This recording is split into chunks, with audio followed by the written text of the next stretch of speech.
हाँ जी, कैसे हैं सभी लोग? होपफुली आप लोगों ने इस पूरी सीट को सॉल्व कर लिया होगा। मैंने इसका कुछ पोर्शन पहले डिस्कस कर दिया था, रिमेनिंग पोर्शन को अभी अपन कंप्लीट करेंगे। क्वेश्चन नंबर 29 से मैं शुरू कर रहा हूँ। बीच में कुछ अलग टॉपिक्स के क्वेश्चन भी आ सकते हैं, ऑपरेटर ने पिक करे होंगे तो आ सकते हैं, कोई बड़ी बात नहीं है इसके अंदर, ठीक है। पहला जो क्वेश्चन अपने को गिवन है उस क्वेश्चन को ध्यान से समझ। ये मेरे पास में गिवन है, ये कह रहा है 3 infinitely long thin straight parallel wires with uniform linear charge density lambda 1 lambda 2 and lambda 3 are kept as shown in the figure. For wire 3 to experience no net force, the value of lambda 2. Question तो इलेक्ट्रोस्टेट का आ गया, लेकिन अपने क्या syllabus का part है, अपन कर सकते हैं, कोई दिक्कत नहीं है। अच्छा, इस पे नेट फोर्स 0 आना चाहिए। इसका मतलब कोई ना कोई इक्वल एंड अपोजिट फोर्सेस बनने चाहिए। अपने को नॉन चार्ज डेंसिटी लेमडा 1 है, तो इस वाले वायर के कारण इस डिस्टेंस पे एक इलेक्ट्रिक फील्ड बनेगा, और वो इलेक्ट्रिक फील्ड इस पे पॉजिटिव चार्ज है तो बाहर की तरफ आएगा, और इस वाले पे जो मैं बोल रहा हूँ देखो, इसकी हर एक ये जो डिस्टेंस है ना, इस वाले वायर का हर एक पॉइंट यहाँ से इक्वल डिस्टेंस पर है, यहाँ से भी बराबर डिस्टेंस है, यहाँ बराबर डिस्टेंस पर है। इस वाले वायर पे हर एक जगह फील्ड यूनिफॉर्म आएगा, और यूनिफॉर्म आएगा तो मैं मान लेता हूं इसका टोटल चार्ज Q3 है। इसका पहला फोर्स ऊपर आएगा Q3 इंटू E1, ठीक है। अच्छा, इसको बैलेंस करने के लिए मुझे इस पे एक डाउनवर्ड फोर्स और चाहिए, तो डाउनवर्ड फोर्स के लिए मैं क्या करूंगा, इस वाले पे मुझे नेगेटिव चार्ज लेना पड़ेगा, और अगर मैं नेगेटिव चार्ज लूंगा तो इसका जो फील्ड होगा वो डाउनवर्ड होगा, और इस फील्ड को मैं E2 बोल देता हूं, तो इस पे फोर्स लगेगा डाउनवर्ड, तो अपन लोग बोल देते हैं Q3 इंटू E1 बराबर Q3 इंटू E2। क्या भाई, तो Q3 से Q3 तो वैसे भी कैंसिल आउट हो गया। E1 का वैल्यू बताओ, 2K लेमडा 1 बाई R1। तो R1 का वैल्यू मेरे पास में है वो 30 सेंटीमीटर के बराबर है, तो मैं 0.3 मीटर लिख देता हूं इसको, ठीक है।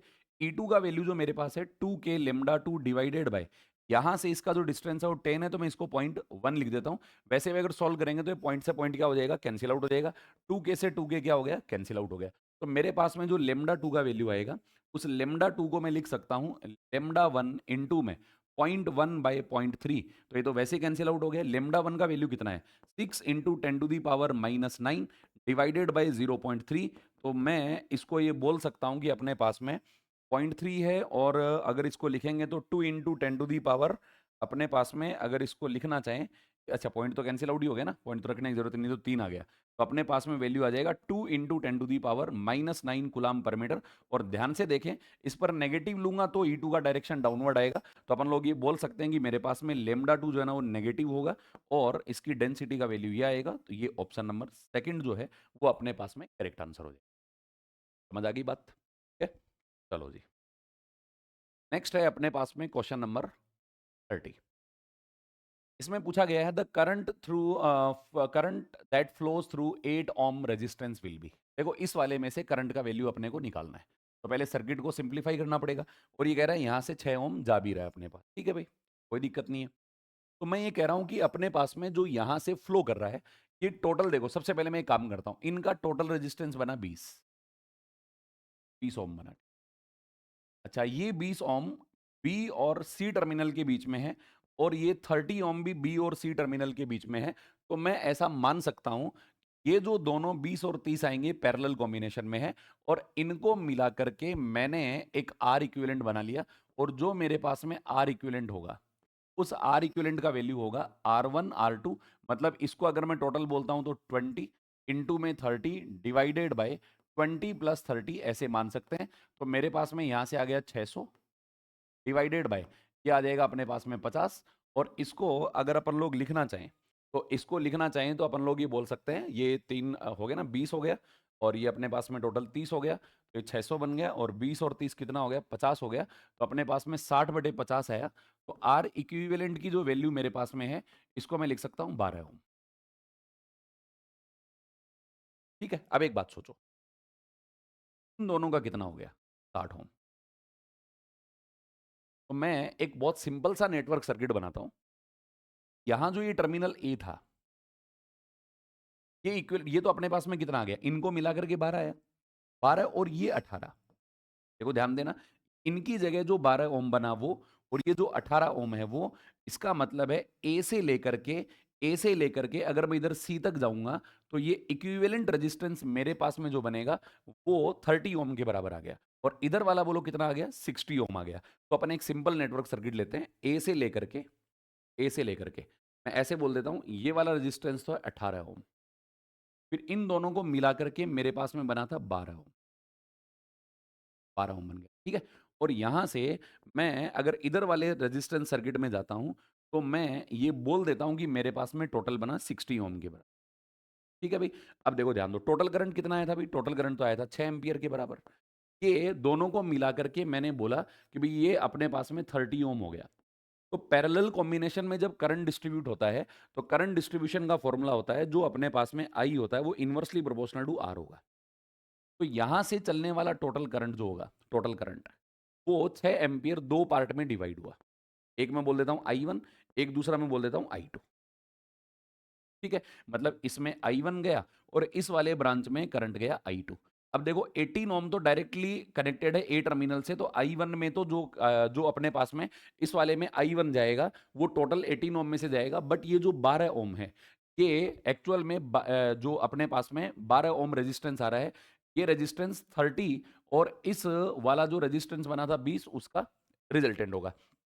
तो यहां से जो I1 गया, वो इन दोनों पार्ट्स के अंदर डिवाइडेड होगा। ठीक है? I2 बोल देते हैं, इस वाले को I3 बोल देते हैं, ठीक है? और जो I3 होगा वो इन दोनों में से बराबर होगा। तो सबसे पहले तो I1 निकालते हैं। बोलो I1 निकालने के लिए क्या करेंगे? ये 60 आ गया, इसका वैल्यू 30 आ गया, तो I inversely proportional to R है। तो मैं बोलूंगा I1 रेशियो I2 जो मेरे पास होगा, उसका वैल्यू आ जाएगा 60/30, इसका मतलब 2:1 आया।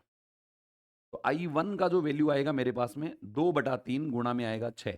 तो मैं बोल देता हूँ ये मेरे पास में आया 4 एम्पियर और इस वाले में आएगा 2 एम्पियर। तो देखो यहाँ से करंट चला 4 एम्पियर, ये 4 एम्पियर आगे जाकर के दो पार्ट में और डिवाइड होगा। ये 30 ओम है, ये टोटल बोलो कितना है? 20 ओम है। बिल्कुल सही बात है। तो ये 4 एम्पियर दोबारा से जब डिवाइड होगा, तो इसको अपन लोग बोल देते हैं, यहां से I2 और I3 बन गए, ठीक है? तो I2 रेशियो I3 जो मेरे पास में होगा, उसको मैं उल्टा कर देता हूं और ये मेरे पास में इनवर्सली प्रोपोर्शनल आएगा। तो ये टोटल कितना है बताओ? 20 है और ये 3 है, तो अपने पास में 2:3 है।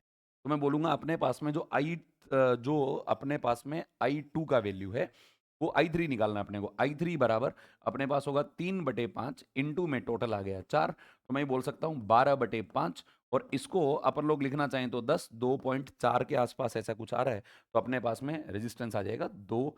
ये बन गया 2.4 एम्पीयर। शायद समझ में नहीं आया होगा। क्या बात है, सुनो। इस वाले पार्ट का इक्विवेलेंट रेजिस्टेंस निकाल दिया मैंने।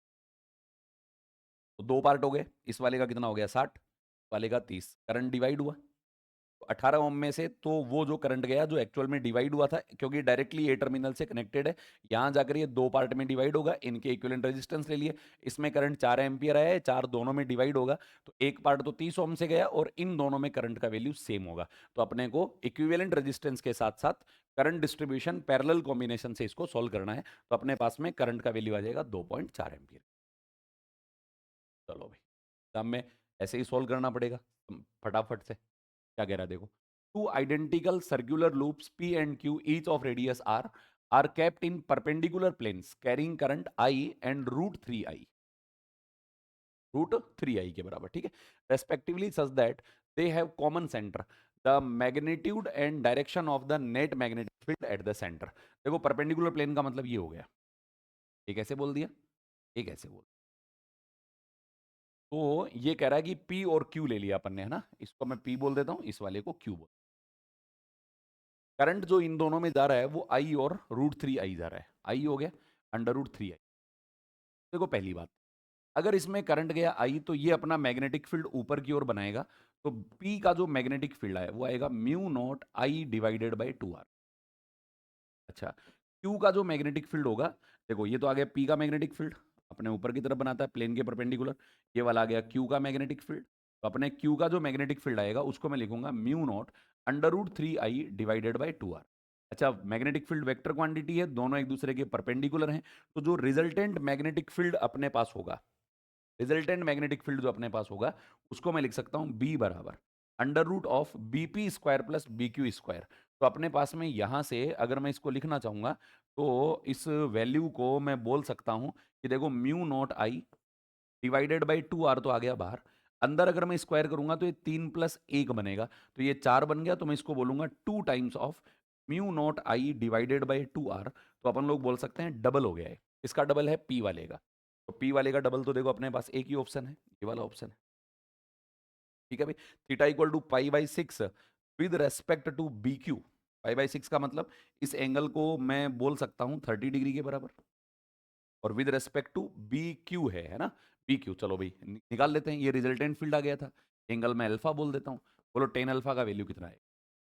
टेन अल्फा आएगा अपने पास में बीपी अपॉन बी क्यू। तो बोलो बीपी कितना है भाई? Mu not I divided by 2r, और ये इसका मतलब कुल मिला के 1/√3 बचेगा, और 1/√3 अपन जानते हैं कितने पर होता है, 30 डिग्री पे होता है। इसका मतलब थर्ड ऑप्शन जो होगा वो अपना आंसर करेक्ट हो जाएगा। प्लेन दोनों के एक दूसरे से क्या है, परपेंडिकुलर है।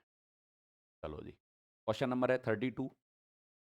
देखो क्या गिवन है, figure shows a long potential meter, long potentiometer wire having a constant potential gradient. Potential gradient का मतलब होता है potential drop at per unit length. ये कह रहा था null point of the two primary cells of E1 and E2, E1 more than E2 है, connected in the manner shown are obtained at 400 and 160 centimetre बोला गया है, ठीक है। The balancing length of the cell E1 will be. देखो जिसका balancing length ज्यादा आ रहा है, इसका मतलब अपन यही तो बोलते हैं ना, E equals to phi L बोलते हैं। तो फाई एल को अपन एक बार के लिए फिक्स रखते हैं, इसको पोटेंशियल ग्रेडियंट बोलते हैं। और एक बार पोटेंशियल ग्रेडियंट डिसाइड करने के बाद में सर्किट की जो सर्कमस्टेंसेज हैं उसको चेंज नहीं करते, अपन फिक्स रखते हैं। तो अपने पास में ई प्रोपोर्शनल टू फाई एल आया। तो बैलेंसिंग लेंथ ज्यादा होगा अगर ईएमएफ ज्यादा होगा, और ये कम होगा अगर ईएमएफ कम होगा। तो मुझे यहां पे थोड़ी सी गड़बड़ लग रही है, ये एक्चुअल में E1 माइनस E2 है। और बताओ E1 माइनस E2 है, ठीक है। अपने को किसका बैलेंसिंग लेंथ निकालना है? E1 का निकालना है। चलो जिसका बैलेंसिंग लेंथ ज्यादा है, मैं एक काम करता हूं, ऐसे लिखता हूं, E1 प्लस E2 बराबर, मैं इसको बोलूंगा फाई इंटू बैलेंसिंग लेंथ आ रहा है 400। ठीक है भाई, मैं लिखूंगा E1 माइनस E2, क्योंकि इक्विवेलेंट ईएमएफ घट गया, अपोजिट टर्मिनल सीरीज कॉम्बिनेशन में जुड़े हुए हैं। तो E1 माइनस E2 बराबर 5, और जो मेरे पास में ये वैल्यू है, इस वैल्यू को हम बोल देता हूँ 160 के बराबर, ठीक है। अच्छा भाई, दोनों को ऐड कर देते हैं, ऐड करेंगे तो E2 से E2 तो गया, यहाँ मैं लिखूंगा 2E1 बराबर 5 कॉमन आ जाएगा, और ये टोटल बन गया 560, ठीक है। तो मेरे पास में E1 का वैल्यू बोलो कितना आया, जो अपने पास में फाई एल अपने को निकालना है, तो 560/2 आ गया। तो ये मैं बोल दूंगा कितना आया बताओ, 280 के बराबर आ गया। तो अपन लोग बोल सकते हैं E1 बराबर पाई इंटू में 280 सेंटीमीटर। इसका मतलब 280 कौन है भाई, यहाँ पे बैलेंसिंग लेंथ आ गया, E1 बराबर फाई एल से। ऑप्शन 4 जो होगा वो मेरे पास में करेक्ट आंसर हो जाएगा। क्लियर, बात समझ आ गई? चलो जी, नेक्स्ट क्वेश्चन अपने पास में 33 का। ये कह रहा है कि इन electric circuit on below a capacitor C is connected between the points A and B, the potential drop VA minus VB across the capacitor C will be. देखो पहली बात तो एक बात सोचो कि यहाँ पे स्टडी स्टेट की कंडीशन तो मैं लगा नहीं सकता, सर्किट में करंट ऑलरेडी मेंशन्ड है। इसका मतलब मुझे यहाँ पे टर्मिनल वोल्टेज निकालने के लिए मेरे पास एक ही रास्ता बचा कि मैं यहाँ पे, अच्छा देखो ध्यान दो, इसमें किसी भी प्रकार का, इसमें किसी भी प्रकार का करंट फ्लो नहीं कर रहा है। इसका मतलब मैं बोल सकता हूं कि ये कैपेसिटर जो ये वाली ब्रांच है ना, ये वाली ब्रांच अपने स्टडी स्टेट में आ चुकी है। स्टडी स्टेट का मतलब हो गया कैपेसिटर फुली चार्ज है। बट आपको ये बताना है इसके अक्रॉस आने वाला पोटेंशियल डिफरेंस कितना आया। मतलब इसके ऊपर ये भी पूछ सकते हैं मैक्सिमम चार्ज कितना आया, ये भी पूछ सकते हैं। तो अभी कोई दिक्कत वाली बात नहीं। क्रिचॉफ लॉ से अपन लोग इसको सॉल्व कर लेते हैं। लूप बना लो। लूप बनाओगे तो पहले एक काम करता हूं मैं, एक जनरली यही वाला लूप बना लेता हूं। एक तो ये लूप बना लेते हैं, कहीं से भी आप लोग स्टार्ट कर दो, यहां से कर देता हूं मैं, ठीक है। ये वाला लूप बना लिया मैंने एक। ये वाला लूप बनाओगे तो क्या करोगे, देखो ध्यान दो, इस वाले में बोलो क्या कंडीशन लिखी मैंने, ये बन गया +1 वोल्ट, ठीक है। VC के बारे में मुझे पता नहीं है क्या वैल्यू आएगा, प्लस माइनस, क्योंकि अपने को निकालना है। अच्छा फिर यहां से यहां हो, तो मैं इसको लिखूंगा करंट के अगेंस्ट गए, तो मैं इसको बोल दूंगा अपने पास में 2R इंटू में I बन गया, ठीक है। फिर यहां पर आओगे तो ये बन गया -2 वोल्ट बन गया, बराबर में बोलो कितना आ गया, 0 आ गया। एक इक्वेशन मेरे पास में बन गई जिसको मैं लिख सकता हूं कि अपने पास में VC प्लस का 2IR, एक ये बन गया, और साथ में बचा -1, बराबर में कितना आ गया, 0 आ गया। चलो भाई, VC निकाल रहे हैं, ये VC ही कौन है, VC ही कौन है, ये ही तो VB माइनस VC है ना, मतलब इसके पोटेंशियल डिफरेंस का वैल्यू है। मैं यहां से जो भी वैल्यू आएगी, मैग्नीट्यूड आएगा, उसको अपन लिख देंगे, कोई दिक्कत नहीं है। अब अपन एक काम करते हैं, एक बाहर के लूप को और डिसाइड कर लेते हैं, या आपकी मर्जी है तो इस वाले लूप को डिसाइड कर लो, कोई फर्क नहीं पड़ेगा। दो इक्वेशन अपने पास में होनी चाहिए ताकि अपन इसको कैलकुलेट कर पाए, ठीक है भाई, कोई दिक्कत नहीं। तो अगर मैं इस वाले लूप को डिसाइड करूंगा, इस वाले लूप को डिसाइड कर लेता हूं, चलो इस वाले को भी निकाल लेते हैं। तो बोलो क्या कंडीशन बनेगा इस वाले के लिए, अगर मैं बोलूँ ट्राई कर लेते हैं एक बार, क्या है, -1, प्लस में आ गया मेरे पास में वीसी, इधर जाऊंगा तो मेरे पास में आएगा माइनस का आईआर। ठीक है, फिर इधर जाएंगे, बोलो कौन बचेगा, -1, बराबर में बोलो टोटल कितना आएगा, 0 आएगा। तो यहां से मैं बोल सकता हूं कि अपने पास में वीसी माइनस का आईआर माइनस का 2 बराबर कितना आया, 0 आ गया। अच्छा, मुझे एक वैल्यू किसका सोल्व करना है, मुझे तो वीसी का ही सोल्व करना है। तो अपने एक काम करते हैं, इसको ऐसे लिख देते हैं, इन दोनों को अगर मैं ऐड करूं तो ये बन गया 2VC। यहां अगर मैं इसको इधर ले जाता हूं तो +1 है, और इसको इधर ले गया तो +2 है, और 2IR और -IR जो है ना, इस वाली वैल्यू को मैं मेंशन कर देता हूं कि भाई मेरे पास में जो ये वैल्यू बची, इस वैल्यू को अपन लोग अगर लिखना चाहें तो मेरे पास बच गया IR के बराबर। ठीक है भाई, और उधर अगर मैं ले जाऊंगा इसको तो ये बन गया मेरे पास में 3 के बराबर। नहीं नहीं, ऐसे तो मामला बैठेगा नहीं, क्योंकि मुझे इसको IR को रिप्लेस करना पड़ेगा, और अगर मैं IR को रिप्लेस कर दूं तो अपने पास में यहां से मामला बैठ सकता है, और मुझे 1 वोल्ट, अच्छा V के टर्म्स में निकालना है। गड़बड़ कर दिया भाई साहब, गड़बड़ कर दिया। -1 वोल्ट बोल देते हैं इसको, माइनस का 2 वोल्ट बोल देते हैं। चलो खैर कोई नहीं, इसके टर्म्स में भी अपन लोग वैल्यू अगर लिखना चाहेंगे तो लिख सकते हैं, कोई बड़ी बात नहीं है। P/3 के टर्म्स में निकालना है तो मैं वैसे ही लूंगा वैल्यूज। ठीक है, ध्यान से सुन, ये इसी टर्म्स में, वोल्ट वोल्ट के टर्म्स में आंसर गिवन है, 2E/3 V/3 ऐसे कुछ करके। चलो अपन इक्वेशन बना लेते हैं, एक तो इसी वाले लूप की बना लेते हैं, इसी वाले लूप की बना लेते हैं, ऐसे बना देता हूँ। ठीक है, तो ये वैल्यू बन गया +2 वोल्ट, -2, और कैसे देखता हूँ, +2 वोल्ट, -2 IR, प्लस का VC जो इसके अक्रॉस पोटेंशियल ड्रॉप आ रहा है, फिर मैं लिखूंगा -1 वोल्ट, बराबर में आ गया 0। तो यहां से मेरे पास बचा VC -2 IR, बराबर में मेरे पास जो वैल्यू बचेगी ये 2 वोल्ट और -1 वोल्ट जो अपने पास बना, इसको अपन लोग बोल देते हैं प्लस का 1 वोल्ट, 1 वोल्ट, बराबर में कितना आ गया, 0 आ गया। एक इक्वेशन तो ये मेंशन कर दी मैंने। दूसरी इक्वेशन में एक काम करते हैं, इसी टर्मिनल को मानते हुए पूरे लूप की बना लेता हूं, और पूरे लूप की बनाऊंगा तो मेरे पास अगली इक्वेशन देखो क्या बन जाएगी। ये बन गया -2 वोल्ट, -2 IR, बिल्कुल सही। फिर यहां पर जाऊंगा तो मैं अपने पास में लिखूंगा, करंट की अगर डायरेक्शन में जाऊंगा तो मैं लिखूंगा -IR, ये भी ठीक बात है। फिर यहां पर जाऊंगा तो मैं लिखूंगा इसको -1 वोल्ट, बराबर में बोलो कितना आएगा, अपने पास में 0 आ जाएगा, क्योंकि इसके बीच में कोई सर्किट एलिमेंट जुड़ा हुआ नहीं है। तो अपन इसको अगर लिखना चाहें तो ये बन जाएगा -3 IR, और साथ में मैं लिखूंगा इसको -3 वोल्ट, बराबर में बोलो कितना आ जाएगा, 0 आ जाएगा। ठीक है, अब अपन एक काम करते हैं, इस IR को रिप्लेस कर देते हैं, सबसे बढ़िया तरीका ये रहेगा। तो मैं अगर इसको लिखूं तो 2 IR, इसको इधर लेके 2 IR, बराबर आ गया VC प्लस का 1 वोल्ट, VC प्लस का 1 वोल्ट। तो अपने पास में अगर इस 2 IR, अगर मैं IR को लिख दूं यहाँ पे, तो IR का वैल्यू मेरे पास में आ जाएगा VC plus 1 volt divided by 2। यहां से पुट कर देते हैं, तो मेरे पास में वैल्यू बन गया -3। अगर मैं IR को लिखना चाहूं, IR को, IR मेरे पास में बोलो कितना आ गया, VC प्लस का 1 वोल्ट डिवाइडेड बाई 2, और साथ में आ गया -3 वोल्ट, बराबर में कितना आ गया, 0। अब यहां से मैं किसका वैल्यू निकाल सकता हूं बताओ, VC का। एक काम करते हैं, उसको इधर ट्रांसफर कर दो, इधर ट्रांसफर कर दो। इधर ट्रांसफर करने के बाद में आराम से इसका जो वैल्यू होगा, मैं इजीली इसको सॉल्व कर सकता हूं, कोई बड़ी बात नहीं। बोलो क्लियर, यहां से V का वैल्यू निकाल लेना, होपफुली आंसर आपका V/3 के आसपास इसका बन जाएगा। मतलब लूप लॉ से आप इसको इजीली सॉल्व कर सकते हैं। पहले इक्वेशन पहले भी कर सकते थे, लेकिन मैंने दोबारा से इसको इक्वेशन बना ली, कोई फर्क नहीं पड़ेगा, इससे आप आराम से कर सकते हैं। चलो भाई, क्वेश्चन नंबर 34 देखो क्या गिवन है। There are two infinitely long parallel wires 1 and 2 carrying currents I and 2I flowing along the same direction and placed at a distance d apart। Wire 1 है और वायर 2 है, करंट एक में कितना जा रहा है बताओ, I जा रहा है, एक वाले में करंट कितना जा रहा है, 2I जा रहा है, और दोनों के बीच का जो सेपरेशन है वो सेपरेशन D के बराबर। ठीक है, सेम डायरेक्शन में गया। A third infinitely long wire carrying a current IX in the direction opposite to the other two is placed between the two wires. का मतलब इनसे ऑपोजिट डायरेक्शन में करंट की वैल्यू कितनी है, IX। ठीक है भाई, at what distance from wire 1 should it be placed so that no net force act on it. इसका मतलब यहां से डिस्टेंस निकालना है x, तो बोलो ये वाला डिस्टेंस कितना आ गया, d माइनस एक्स। अच्छा पहले तो एक बात सोचो, इन दोनों में करंट का डायरेक्शन उल्टा है, मतलब रिपेल करेगा। और ये भी करंट का डायरेक्शन अपोजिट है, मतलब रिपेल करेगा। दोनों मैग्नेटिक फोर्सेस क्या होने चाहिए, बराबर आने चाहिए। याद करो अपने पास में फॉर्मूला क्या था, अगर अपन इसको लिखें force at per unit length वाला, याद हो, म्यू नॉट, इसको मैं लिखूंगा आई इंटू में I X divided by 2 pi, D का वैल्यू यहां में लिखूंगा तो मैं एक्स लिखूंगा, ठीक है। बराबर करना पड़ेगा किसके, म्यू नॉट उस वाले में कितना है करंट बताओ, 2 आई, इंटू में कौन आएगा I X, divided by 2 pi, into में कौन आ गया डी माइनस एक्स।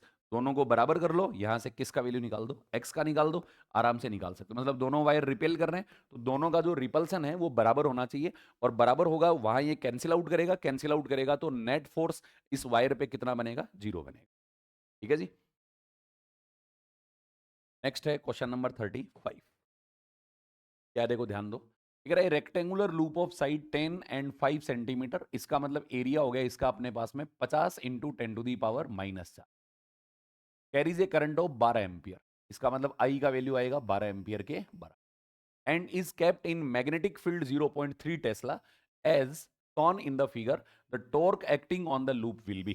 देखो मैग्नेटिक फील्ड जेड में शायद मुझे यहाँ देखो दोनों कोऑर्डिनेट सेम लिख रखे हैं, तो मैं तरीका बताऊंगा, हो सकता है इसको वाई एक्स ओरिएंटेशन एग्जाम में कैसा भी दिया हो सकता है, तो तरीका सुन लो। देखो इसमें करंट ऐसे जा रहा है, इसका मतलब इसका मैग्नेटिक मोमेंट इधर बनेगा आई ए, जिसको बोलते हैं, ये अपने पास आ गया एन आई, मैग्नेटिक फील्ड ऊपर है। अब ये वाई होगा तो इसको अपन अगर मान लो ये एक्स हो गया तो इसको माइनस आई कैप मानेंगे, अगर ये वाई और ये एक्स दिया हो तो इसको मैं माइनस जे कैप मानूंगा, ठीक है। मैग्नेटिक फील्ड अपने कौन सी तरफ है, के कैप है, तो कोई दिक्कत वाली बात नहीं है। अगर टॉर्क निकालना है तो टॉर्क निकालने का फॉर्मूला तो होता है N I A B into sine theta, और थीटा तो यहाँ सीधा सीधा दिख ही रहा है, दोनों में 90 डिग्री है, तो अपन लोग बोल देंगे साइन 90 तो वैसे ही 1 होगा, ठीक है भाई। तो क्रॉस प्रोडक्ट इसका डायरेक्शन कैसे निकालें, तो अपन टॉर्क बराबर वेक्टर फॉर्म में लिखें तो मैं लिख दूंगा एन आई इंटू में ए क्रॉस बी होगा, ना होगा A cross B, A B sine theta अपन बोलते हैं, तो वैसे ही अपने पास कोई दिक्कत ही नहीं है, डायरेक्ट लिख देंगे एन आई।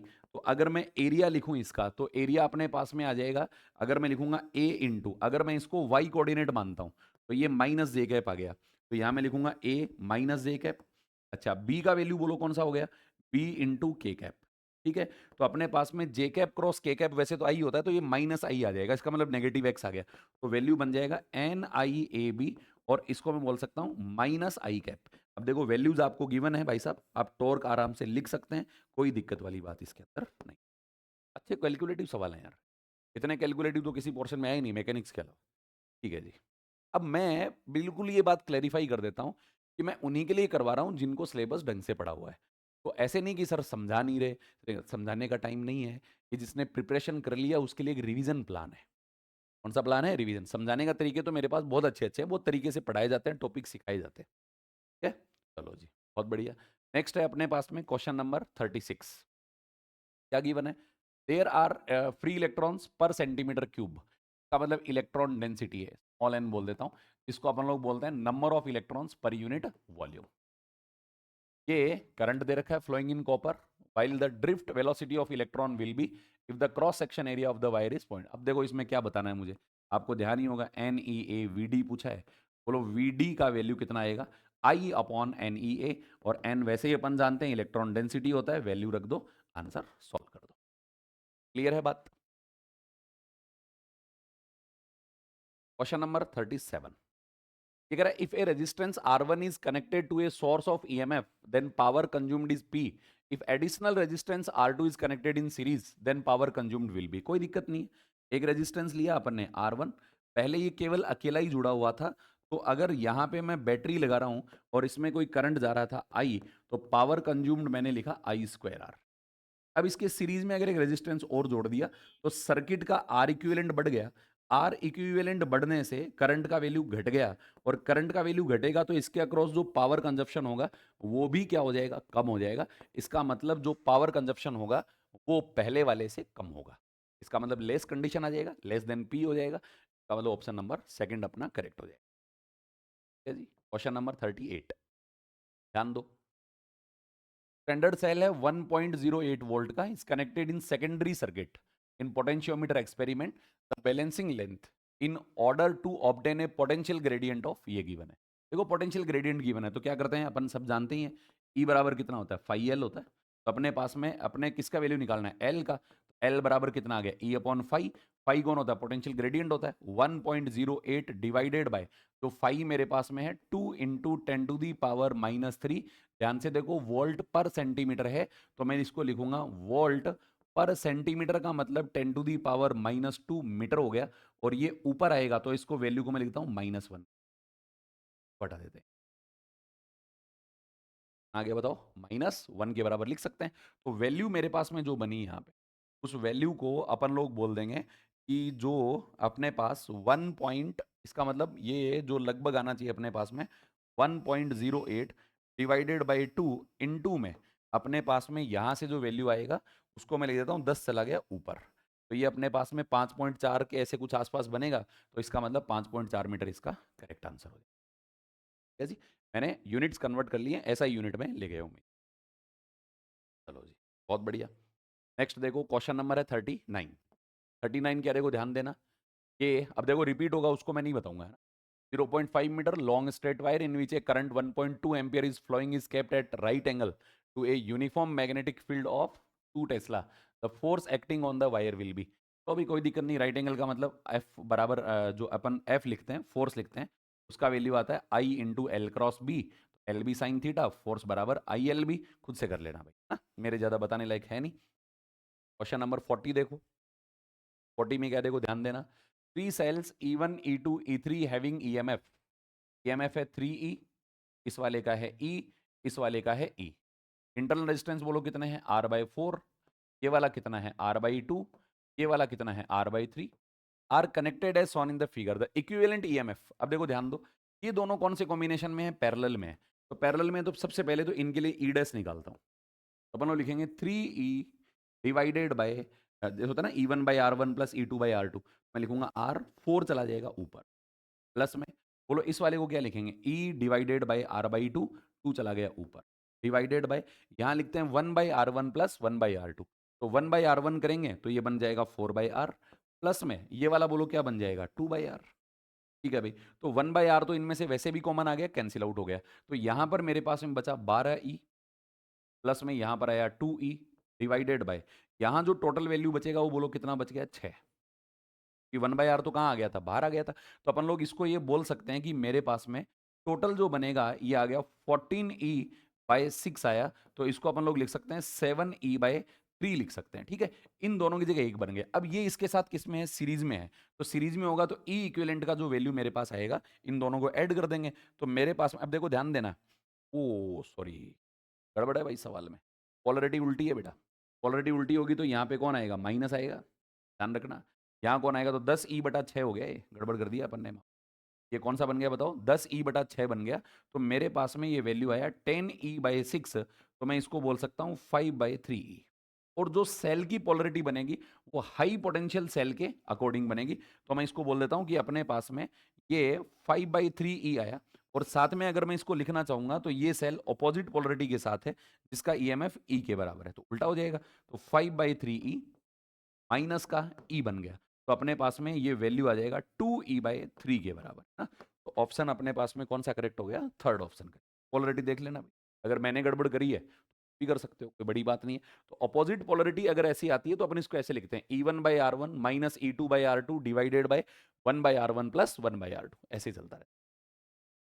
चलो जी, बहुत बढ़िया। क्वेश्चन नंबर 41 देखो, Kirchhoff's voltage law is based on, आप लोग सब जानते हैं एनर्जी कंजर्वेशन पर होता है। सभी एलिमेंट्स के अंदर एनर्जी ड्रॉप्स या पोटेंशियल ड्रॉप का सम कितना होता है, 0 होता है। तो जी बहुत अच्छी बात है। नेक्स्ट क्वेश्चन नंबर 42 है, शायद मैं आपको बता चुका हूँ, विच ये शायद मेमोरी बेस्ड और इंफॉर्मेशन बेसिस है। तो अपने पास में कॉपर का, कॉपर कौन होता है, कंडक्टर होता है। याद करना, एनसीईआरटी के अंदर गिवन है रे भाई साहब। ये कह रहा है which one of the following graph correctly shows the temperature dependence of resistivity for a copper wire. तो टेम्परेचर बढ़ाने से बोलो रेजिस्टिविटी बढ़ती है या कम होती है, पहले तो ये बताओ। अगर टेम्परेचर बढ़ाएंगे, अगर टेम्परेचर बढ़ाएंगे तो टेम्परेचर बढ़ाने से रेजिस्टिविटी का वैल्यू बढ़ता है, ना कि कम होता है। कि आर भी तो बढ़ता है और रो भी बढ़ता है, लेकिन ये लीनियरली नहीं बढ़ता है, याद रखना। ऐसा एक ग्राफ दिया हुआ मिलेगा आपको, ऐसे कुछ, ये इंफॉर्मेशन बेस्ड क्वेश्चन है। तो इस तरीके से वेरी करेगा कॉपर का। और मुझे शायद जहां तक ध्यान है, इन दोनों में से एक बार चेक कर लेना, आपके एनसीईआरटी का करंट इलेक्ट्रिसिटी का पोर्शन आप जब निकालोगे तो उसके अंदर ऐसा आपको मिल, ठीक है। चलो जी। नेक्स्ट क्वेश्चन देखो 43। आर इक्विवेलेंट पूछा है, मैं क्या ही बताऊंगा यार। कौन कौन से equivalent resistance between A and B, इन दोनों के बीच में इक्विवेलेंट निकालना है, पूरे सर्किट को सॉल्व कर लो, कोई दिक्कत नहीं है, पहले ही निकाल लो। ये बोलो कितना हो गया, 3 हो गया। 3 और 3 का अगर अपन पैरेलल निकालेंगे तो 3/2 हो गया। 3/2 का मतलब 1.5 है। और 1.5 और अगर ये एक अपन निकालते हैं तो अपन लोग ये बोलते देखो, ये तो हो गया टोटल 3 हो गया। 3 और 3 जो पैरेलल में है, ये 3/2 हो गया। 3/2 और 1 को अगर मैं जोड़ता हूं तो 3/2 प्लस 1, तो मेरे पास में वैल्यू आ गई 5/2। कितना है बताओ, 5/2 के बराबर आ गया। ठीक है, तो अपने पास में 5/2 आया। तो अपन ये बोल देंगे, अब जो इनकी जगह जो 5/2 बना वो 5/2 और 2 कौन से कॉम्बिनेशन में है, पैरेलल में। आर इक्विवेलेंट का वैल्यू कैसे निकालेंगे, देखो 5/2 हो गया एक तो, और एक हो गया 2 हो गया, और कॉम्बिनेशन कौन सा है बताओ, पैरेलल कॉम्बिनेशन है। तो पैरेलल कॉम्बिनेशन का फॉर्मूला लगा लो। तो देखो 2 तो आएगा नहीं, 5/2 तो आएगा नहीं, 2 से तो कम ही आना है। 2 से कम आना है तो देखो ये तो पॉसिबल नहीं है कि पैरेलल कॉम्बिनेशन में, याद करो पिछले लेक्चर में मैंने बताया था आपको कि पैरेलल कॉम्बिनेशन ये करता है जो सबसे कम होता है उससे भी कम कर देता है। ठीक है, तो अपने पास में यहां से इन दोनों में से कोई एक वैल्यू अपने पास यहां से बन जाएगी, इसको आप आराम से चेक। बात समझ आ गई सबको। नेक्स्ट देखो, क्वेश्चन नंबर 44 आ चुका है, पहले पहले आ चुका है, डिस्कस नहीं करेंगे वापिस। 45 देखो, ये भी आ चुका है। Piece of aluminium and germanium, याद करो मैंने बताया था ये कंडक्टर है। ये वाला कौन था, सेमीकंडक्टर है। कंडक्टर सेमीकंडक्टर का अल्फा टेम्परेचर कोफिशिएंट अलग अलग तरीके से वेरी करता है, एक का पॉजिटिव एक का नेगेटिव। चलो जी बहुत बढ़िया। ये देखो, करंट है 5 ampere is maintained in long straight wire, बता चुका पहले। 5 सेंटीमीटर की डिस्टेंस से बताना है, μ0I/2πd। ऐसा अगर पेपर आ जाए तो क्या ही कहने, वाई क्यूज के बेसिस पे। चलो भाई ठीक है। दूसरी बात देखो, ये भी कर चुके। इसमें देखो क्या, स्क्वायर कॉइल है, साइड गिवन है, 40 नंबर ऑफ टर्न्स गिवन है, करंट गिवन है। प्लेन देखो कितना एंगल बना रहा है, 60। याद करो मैंने बोला था एरिया वेक्टर बनाएगा 30, तो टॉर्क का फॉर्मूला आएगा NIAB sin थीटा। ओके जी। चलो अभी क्वेश्चन नंबर 48 देखो। 48 में क्या है, two long straight parallel current carrying wires A and B separated by 20 centimetre. बिल्कुल बता चुका, मैंने बोला था force at per unit length same आता है, पिछले ही लेक्चर में डिस्कस किया था। μ0I1I2/2πd, ये force at per unit length होता है, इनटू में क्या कर देंगे L। कितनी लेंथ पे पूछा था, 10 सेंटीमीटर पे, बिल्कुल सही बात है। PYQs इसीलिए करके जाने हैं, हो सकता है रिपीटेड मोड में सवाल आ जाए। क्वेश्चन नंबर अपने पास में 49 देखो, ये भी बता चुका, अगर आपको ध्यान हो। कोऑर्डिनेट लिए थे अपन ने, पहले पॉइंट बोलो, वाई के बजाय एक्स एक्सिस के अलोंग रख दिया। एक इसका 0 0 पर है, ऐसे बना दिया, देखो ऐसे बना दिया। एक एंड तो कहां पर है, 0 0 पर है। दूसरा एंड कहां पर है, 0 और 8 पर है। इसका मतलब वायर की लेंथ तो ये हो गई। और जो मैग्नेटिक फील्ड अपने को निकालना है, the magnetic field eight A point 0 and 8 centimetre. Sorry, ये दूसरा टर्मिनल कहां, 0 0, it carries a current of 2 ampere along x axis. The magnetic field at a point 0.8 centimetre. Wire कैसा है, 0.8 सेंटीमीटर स्ट्रेट सेगमेंट है। तो यहां तक की डिस्टेंस बोलो कितना आया, 0.8 सेंटीमीटर आ गया। बिल्कुल सही बात है सर, 0.8 सेंटीमीटर आया। ठीक है, दूसरी बात देखो, कितने पे निकालना है, यहां पे निकालना है। इसकी जो डिस्टेंस है मेरे पास में, ये डिस्टेंस बताओ किसके बराबर हो गया, ये मेरे पास 8 सेंटीमीटर के बराबर है। और इस सेगमेंट के कारण यहां का फील्ड अपने को कैलकुलेट करना है। 0.8 सेंटीमीटर के सेगमेंट के कारण यहां पे मैग्नेटिक फील्ड निकालेंगे। तो अपने पास में ये टोटल वैल्यू अपने को सॉल्व करनी है। तो फॉर्मूला में बता चुका था, ये एंड 0 एंगल बनाता है, ये वाला एक पर्टिकुलर एंगल बनाएगा, जिस एंगल को मैं क्या लिख सकता हूं बताओ, थीटा मान सकता हूं। तो उस वाले कंसेप्ट से अपन इसको निकाल सकते हैं। पहले जो मैंने क्वेश्चन बनाया था वो वाई एक्सिस के लॉन्ग बताया था। ओके जी, क्वेश्चन नंबर है 50, सोलेनोइड का है, कर लोगे आराम से। ये 50 टर्न्स पर यूनिट लेंथ है। The self inductance of the solenoid बताना है, μ0n²a/v। पिछले लेक्चर में आ चुका, मेरे लिए भी आसान हो जाएगा अगर ऐसा होगा तो, हमारे लिए तो है ही, कोई दिक्कत ही नहीं है। 51 देख लो क्या है। 51, 1 metre long metallic rod is rotated with a frequency of 10 revolutions per second. चलो भाई, ये अपने पास में EMI का electromagnetic induction about an axis perpendicular to the rod passing through its one end. The other end of the rod is in contact with a circular metallic ring. A constant and uniform magnetic field of 4 Tesla. चलो भाई ऐसे मान लेते हैं, ये road लिया अपन ने, ये रोड ले लिया, ये रिंग के किसी कांटेक्ट में है, और इसको मैंने रिवॉल्व कराया। तो रिवोल्व कराने से ध्यान दो, इसका जो फॉर्मूला आता है वो 1/2 बी ओमेगा आर स्क्वायर आता है, ठीक है। बट अपने को रिवॉल्यूशंस पर सेकेंड है तो एफ गिवन है, तो कोई दिक्कत वाली बात नहीं। इस ओमेगा को अपन लोग लिख सकते हैं, बताओ कितना, 2 पाई एफ। इनटू में बोलो कौन आएगा, आर स्क्वायर। तो 2 से 2 क्या हो गया, कैंसिल आउट हो गया, और पाई आर स्क्वायर इसका एरिया होता है वैसे, है ना। तो कोई बात नहीं, अपन ऐसे लिख देते हैं, B into pi R square into F. अब सारी वैल्यू गिवन है, पोटेंशियल डिफरेंस अपन आराम से निकाल, इतना तो पढ़ा हुआ होगा तुम्हारा। ईएमआई में रोटेटिंग रोड का इंड्यूस्ड ईएमआई 52 देखें। और increasing the temperature of a wire is its resistance.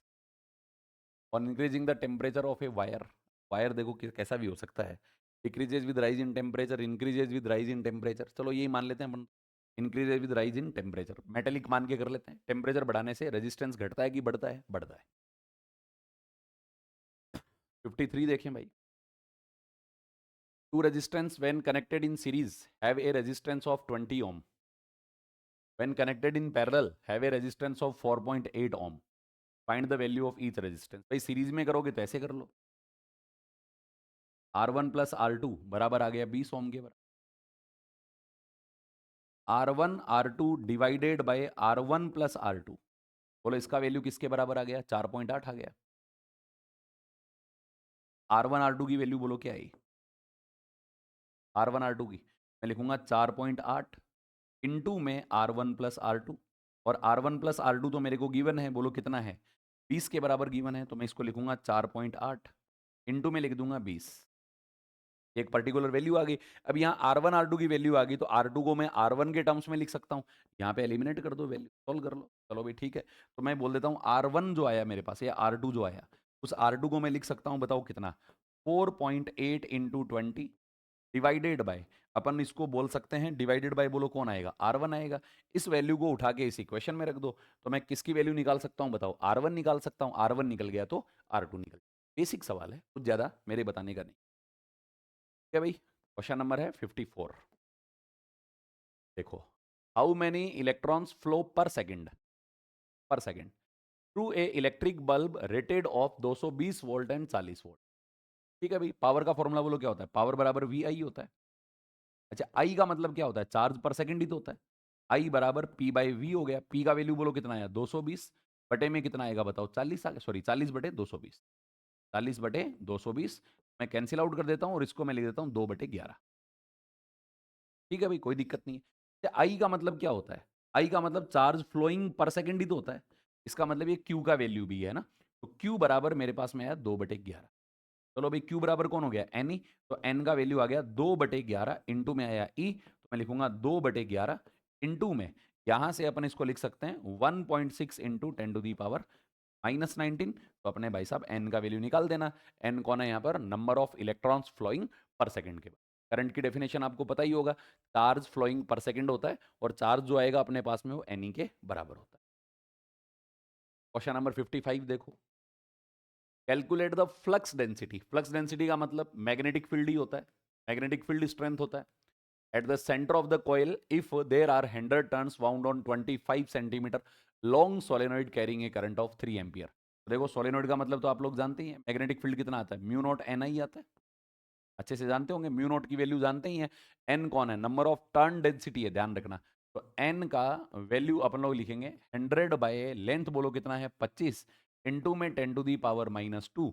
मैं बोल दूंगा यहां से अपने पास में बटे में कौन आया, 25 आ गया, तो अपन लोग बोल सकते हैं 400 आ गया। तो एन का वैल्यू मैं यहां से 400 रखूंगा, और आई का वैल्यू गिवन है, म्यू नॉट अपने को जानते हैं, म्यू नॉट होता है 4 पाई इंटू 10⁻⁻7। ठीक है जी, आसान आसान सवाल।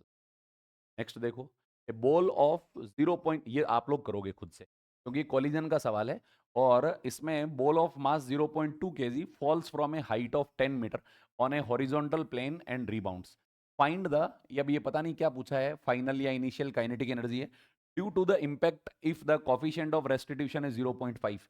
ऐसा सवाल मैंने आपको कराया भी होगा। कॉफिशिएंट ऑफ रेस्टिट्यूशन 0.5 है, 10 मीटर से अगर ये गिरा होगा, तो अपन लोग बोलते हैं हिटिंग स्पीड बताओ कितना है, √2 इंटू में 10, इंटू में कौन आया 10 आ गया, तो अपने पास में बोलो कौन आया ये 10√2 आ जाएगा। चलो भाई, बॉडी टकराई, टकराने के बाद में रीबाउंस कर रही है, ई का वैल्यू 0.5 है, मैं काम करता हूँ फाइनल वेलोसिटी निकाल लेता हूँ। ई का वैल्यू तो होता है v डिवाइडेड बाई यू, तो अपने पास में v का वैल्यू आ गया ई यू। बोलो ये कितना है, 0.5 है, इसका मतलब 0.5 इंटू में 10 रूट 2 आ गया। इसको मल्टीप्लाई करूंगा तो 5 रूट 2 आ गया। तो भी बढ़िया। अब अगर मास गिवन है और काइनेटिक एनर्जी अगर फाइनली पूछा होगा तो खुद से लिख दो, 1/2। बोलो मास कितना था अपने पास में, मास तो 0.2 था, इंटू में वी स्क्वायर करेंगे तो 25 इंटू में 2 आ गया। 2 से 2 क्या हो गया, कैंसिल आउट हुआ। इसको अगर अपन मल्टीप्लाई करेंगे तो आंसर लगभग मेरे पास में शायद, इसको देख लेना, शायद ये मेरे हिसाब से लैंग्वेज में कुछ गड़बड़ है, और कैलकुलेशन एक बार आप चेक कर लेना। 0.5 10 तो 5 रूट 2 आ गया। तो kinetic energy half M V square करेंगे, एम आ गया 0.2, वी स्क्वायर अगर अपन करें तो वी स्क्वायर को अपन लोग लिख सकते हैं यहां से 25 इंटू में 2 आ जाएगा। 2 से 2 क्या हो गया, कैंसिल आउट हो गया। तो यहाँ जो मैंने पैरामीटर लिए इसमें शायद मेरे हिसाब से कुछ गड़बड़ मेरे को लग रही है। क्या पूछा है, इनिशियल फाइनल कौन से वाला, लॉस पूछा है, क्या पूछा है, वो अपने चेक कर लेना भी आराम। ठीक है, ये टोटल नंबर ऑफ क्वेश्चंस अपने इतने थे। थोड़ा सा मैंने स्पीड से कराया क्योंकि रिपीटेड फॉर्मेट था। आप लोग आराम से कवर करें। अगला पोर्शन अपन लोग कवर करेंगे EMI and. Thank you so